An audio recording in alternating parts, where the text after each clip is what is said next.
The second group had less than a kilometer of cave left before the exit when the lead diver's light found the passage ahead of him.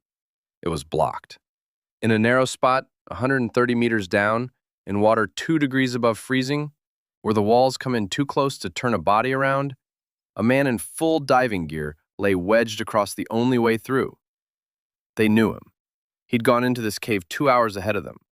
Same hole in the ice, same plan, same exit on the far side of the mountain. Nobody on the surface knew he hadn't made it out. And the divers staring at him now had 2 choices. Squeeze past the body, through the gap it was blocking toward the exit, or turn around and swim back through the deepest, coldest stretch of the cave, the stretch that had just killed the man in front of him. There was no third option. There was no going back the easy way, because in this cave, there was no easy way back at all. To understand how a diver ends up with no way back, start with the cave itself. February 6th, 2014. The Plurdalen Valley in northern Norway, about 50 kilometers from the nearest town. Winter. The entrance to the water is a pond that freezes over solid, so the 5 men who came here started the dive by cutting a triangular hole through half a meter of ice with a chainsaw and slipping down into the black underneath. The water is between 2 and 4 degrees above freezing, cold enough that a single tear in a dry suit down there can kill you on its own. Their goal wasn't to go down and come back up. It was to go through, in one side of the mountain and out the other, a traverse of roughly 2 kilometers underground, reaching a maximum depth of around 130 meters. It's the deepest flooded cave in northern Europe, and the passage they were attempting is the deepest cave dive through anyone has ever completed. Here's the strange part. This cave wasn't always something a human could enter. Divers can only get in because of something people did to the river. In the 1960s, a lake upstream called Kalvatnet was dammed. The dam choked off the flow of the Plura River.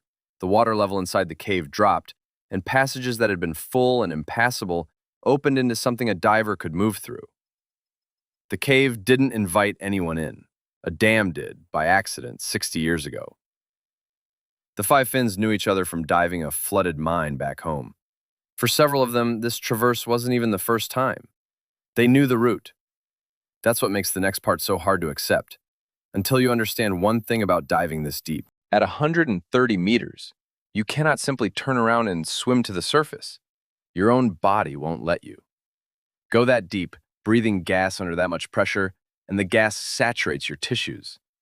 Come up too fast and it fizzes out of your blood like a shaken soda, and it cripples or kills you. So the ascent has to be slow, hours of it, stopping at set depths on the way up, letting the gas bleed out gradually. Divers call it decompression obligation, and the word obligation is exact. It isn't optional. The deep has to be paid back, on a schedule, in time you don't have to spare. Every one of those hours costs gas, and the gas is planned to the minute, calculated before you ever get in the water, split between the way in and the way out with almost nothing extra. Now, put that together with a traverse. This dive doesn't go down and back, it goes through, which means at the halfway point, the nearest way out isn't behind you. It's ahead of you, at the far exit, on the other side of the mountain. Turning around doesn't just feel wrong, it breaks the math. To go back, you'd have to recross the deepest section, burning gas and time your plan never gave you, arriving back at the entrance with tanks that were never meant to bring you the whole way home. So before anything goes wrong, before a single mistake, you are already committed. The plan isn't a piece of paper, it's a set of walls. It decides for you which direction you're allowed to be alive in. For the first pair, the plan held for about an hour. Patrick Grunqvist and Jari Huotarinen had gone in first. They'd cleared the deepest section, more than 100 meters down, when Grunqvist looked back and realized Huotarinen wasn't behind him. He turned around and found his friend stuck in a narrow part of the cave, tangled in the leash of his underwater scooter, shining his light in the signal that means distress. And Huotarinen was starting to panic. Down there, panic doesn't kill you the way you'd think. It kills you with chemistry.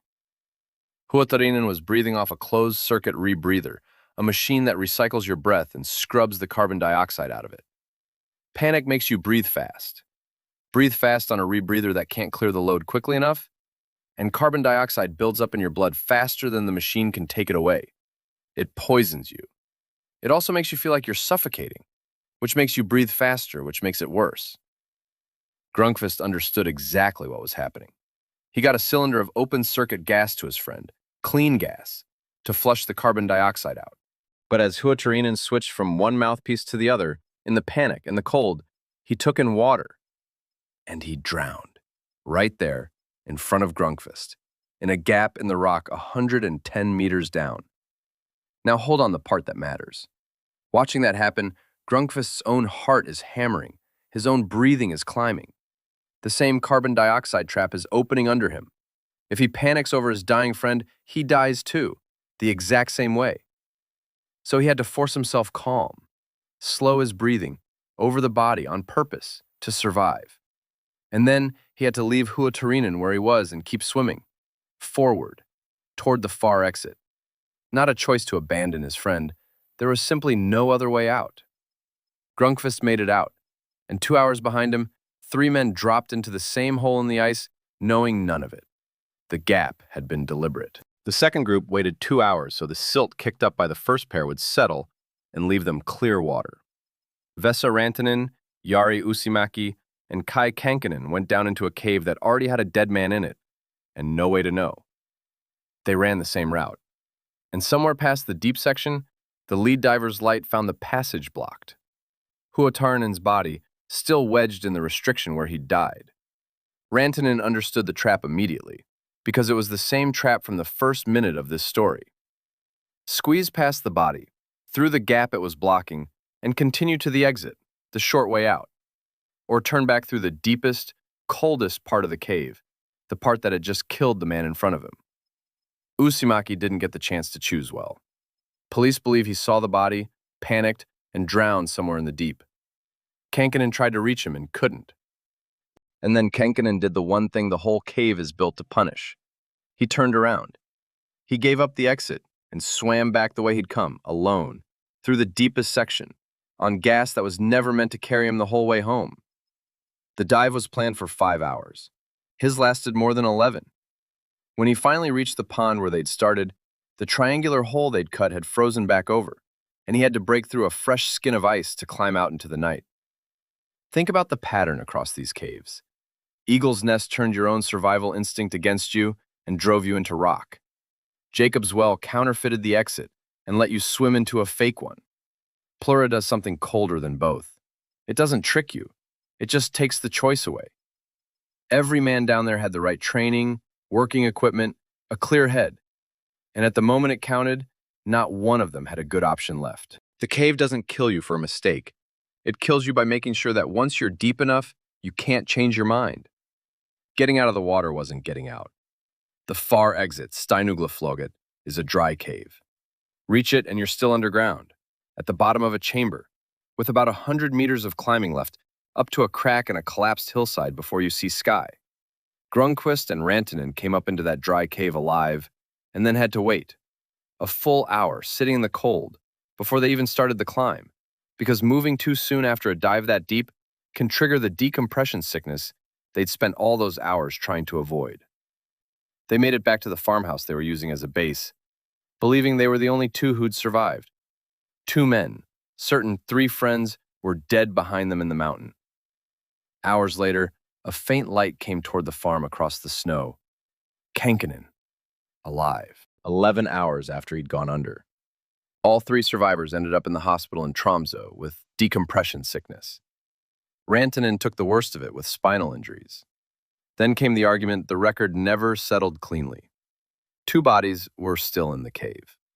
The official recovery, which included a team of British divers, was called off, deemed too dangerous. And the numbers explain why. To free the first body from the restriction at 120 meters, rescuers calculated they'd have 10 to 15 minutes of working time down there before their own decompression obligation started killing them. So the friends did it themselves. A little over a month later, a team of Finns and Norwegians came back to Plurdalen quietly, hauling gear in on trucks and snowmobiles, staged a series of dives, and brought both men out. They told the police afterward, not before. The cave was reopened to divers not long after, and in 2024, it killed again. A dam opened this cave to people 60 years ago by accident. It has been closing over them, one at a time ever since. Beneath doesn't stop at the surface. Subscribe and we'll take you to the next place that only lets you move in one direction.